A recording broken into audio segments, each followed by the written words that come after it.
Hey guys, this is Graham Matthews with Empower My Intuition.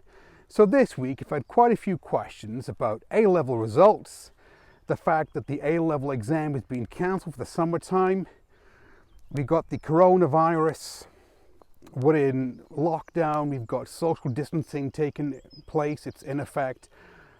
My students starting to feel a little bit, well, down in the dumps, a little bit uncertain about what they're going to do in the fall and what my thoughts are. So, if you're interested in how I would handle the A-level exams being cancelled, how I would get closure on the A-level results and plan ahead for the future, well, keep on watching this video.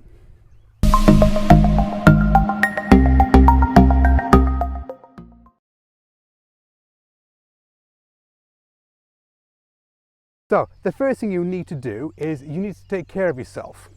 And I use the analogy of a triangle. You've got to take care of the body, you've got to take care of the mind, and you've got to take care of the spirit.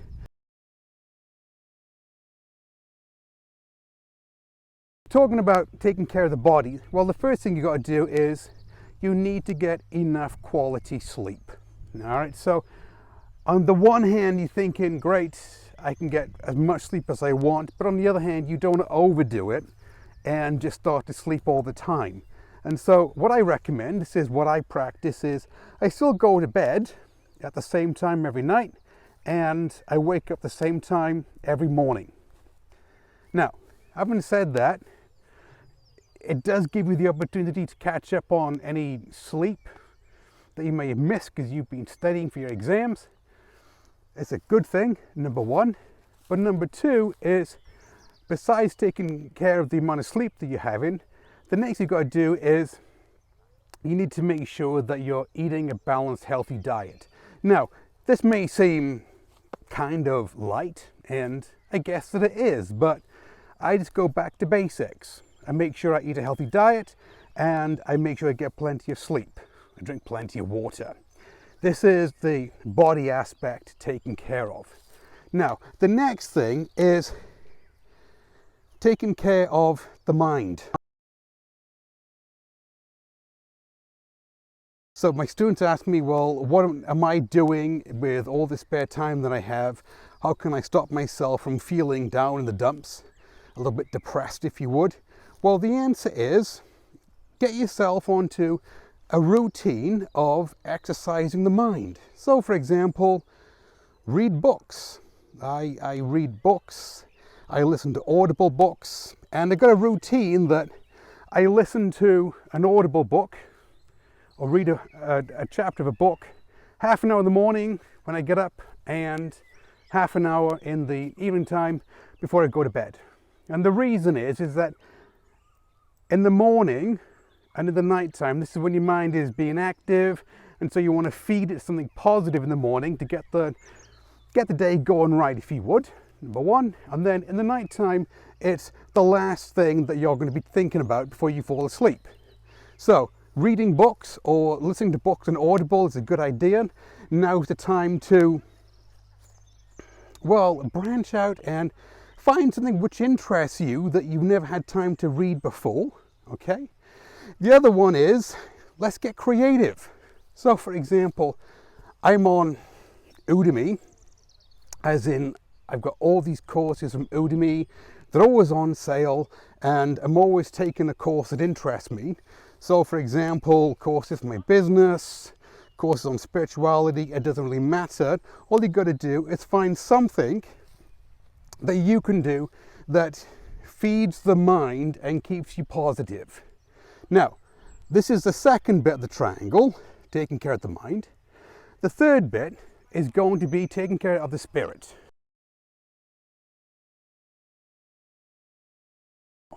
On this bit, this is totally up to you, okay?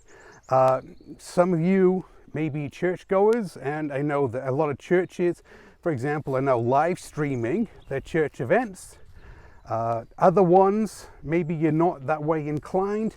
Myself, I practice Buddhism, and with me, it's a case of I meditate every day, and I can live stream all the Buddhist classes that I'm interested in. So again, it doesn't really matter what you do. the point is that you're being proactive and you're taking care of yourself. Now, the reason for this is that you need a strong foundation, a stable foundation, before you start tackling the big question, which we'll talk about next, which is how to handle the A-level exam results that you'll be getting and the fact that you weren't able to take the exam. So make sure you start off with a firm foundation, looking after yourself physically, mentally, and spiritually.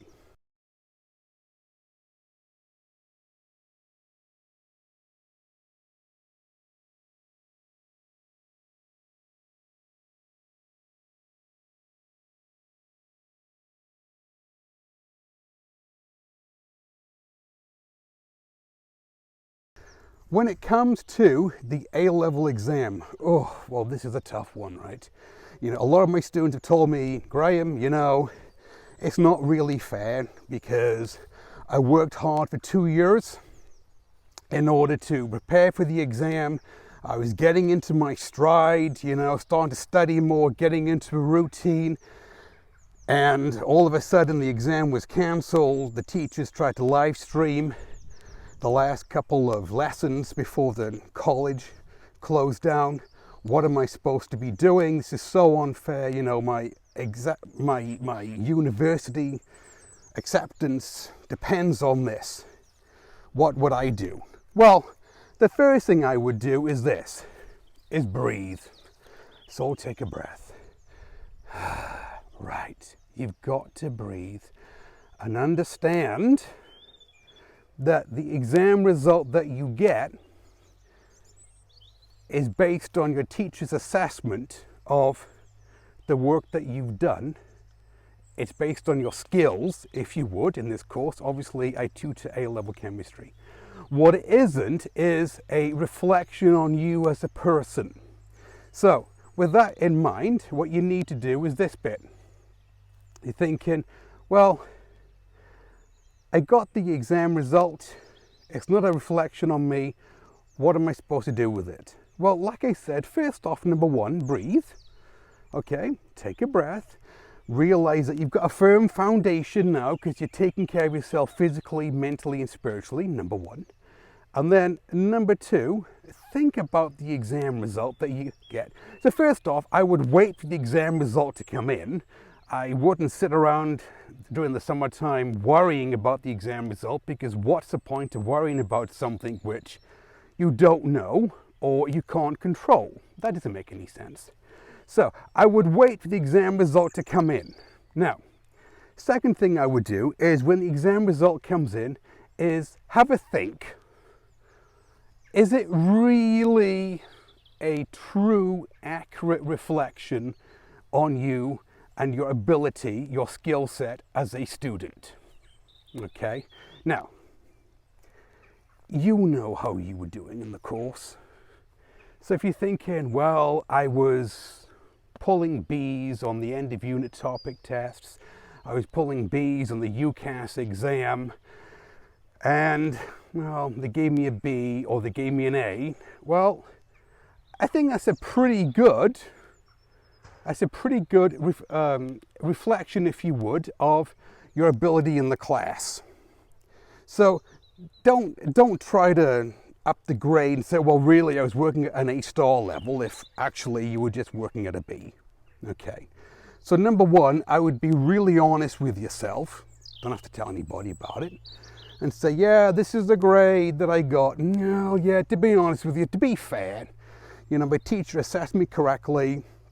The exam board did what they should have done. Ofqual did its standardization, okay? And the result I got is indeed good.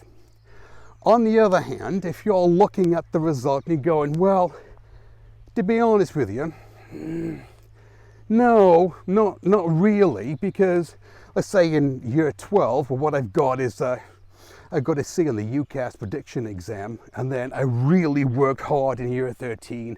I got a private tutor. I was really getting into my stride. And the way they averaged all the grades together, like my coursework, it didn't really show a true, accurate reflection of what I knew. well then, yes, I would consider at that time doing a reset. Now, having said that, you think, well, yeah, but Graham, but hold on a minute, hold on.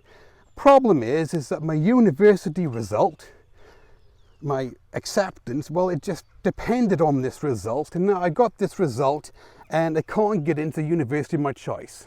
Well, this is what I would do, and I guess it's a little bit polarizing, but what I would do is take a gap year. That's right. Take a gap year and get this chapter of your life figured out. Meaning, if you really believe that, well, the exam result that you got is not truly indicative of what you know in A-level chemistry, well then I would pause and I would get a reset on the result, on the exam, so that I could say that, well, the grade I've got is now a really true, accurate indication of what I knew in A-level chemistry. And the reason that I say this is that this then allows you to get closure on your life in this chapter right here. You get closure in this part of your life right here on this chapter, and then you can move on.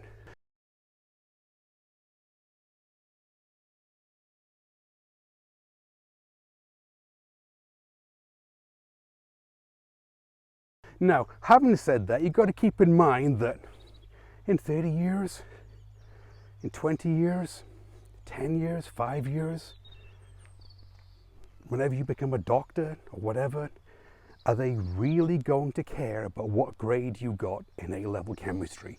So you do need to take what I'm saying about with a reset with a grain of salt.